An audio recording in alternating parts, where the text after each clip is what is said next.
So here's the question. So the question is, why is Chinatown cheaper? So Yuzo from Houston, Texas says, why are condos in Chinatown of Honolulu less expensive by about 200,000 to 300,000 compared to Ala Moana or Kakaako?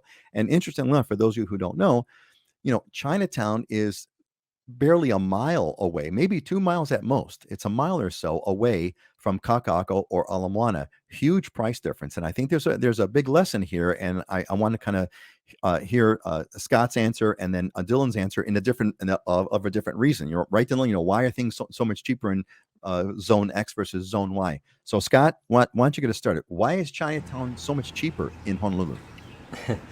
Yeah, there's. I kind of look at it as two reasons. First of all, what do we always say? The old saying in real estate: location, location, location. And even though you're just a mile away, downtown Honolulu is predominantly a business district, and you're not anywhere near a beach. So from that standpoint, I mean, if you're in Kakaako, not only is everything newer because you have all these new towers coming up, but you have a lot of the hip restaurants, all the commercial space is newer, so you have all the newer restaurants going in there, restaurants and shops.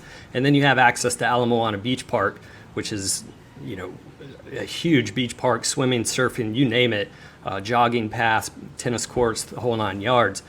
So location is one thing. Chinatown doesn't give you, you're getting in your car to go to the beach, and it's also a business district, so people, a lot of it is not. There's not a whole lot going on down after 5 p.m. down that side. The other component is those buildings are older, they're smaller. The newer stuff that they're building to today's taste, and they're loaded with amenities. I just did the presentation for the new tower that's going to be coming up with Howard Hughes. So I got the information on that, and you just can't compare what they're building there versus what's already existing in Chinatown that's older. Honolulu Park Place would be the closest. That's probably, I think it's 20 years old. It does have its own bowling alley in the building, but it doesn't compare to those unit size, unit wise, and amenities don't compare to what they're putting in Kakaako. Yeah, so just some pretty simple basics about real estate. Dylan, same kind of question in a different way. Why is it so much cheaper in Puna than it is, in Hilo? Same kind of question. What's your general? How do you coach folks? I guess here's the question for you, Dylan. How do you coach folks who come to you with these like, well, why is this? I'm on Zillow, and these things that kind of look like they're like right next to each other. This one's like way cheaper. Why is this one way cheaper than this one over here?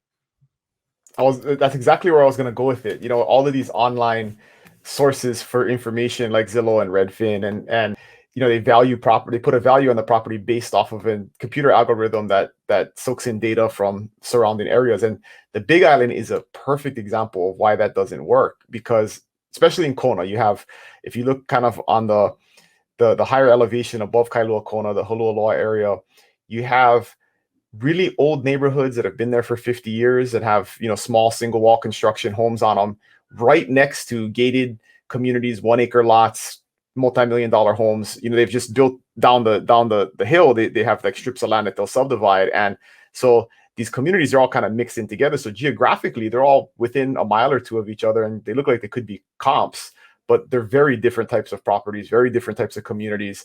And so it really is all about location, even sub-location, right? So not just a area of the island or a town of the island. It's like, what exact street are you on? What exact subdivision are you in?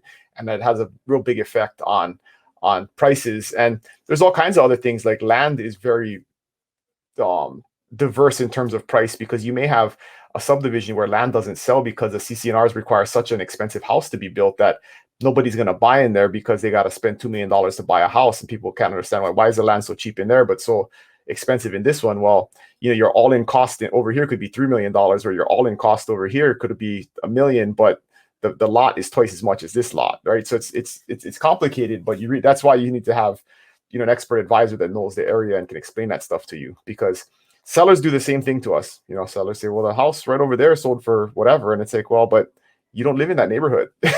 That's a different street. Your next door neighbor has a car graveyard and a fighting chicken farm. Like, it's not the same neighborhood. So And you don't want to be right next door to a fighting chicken farm if you can help it.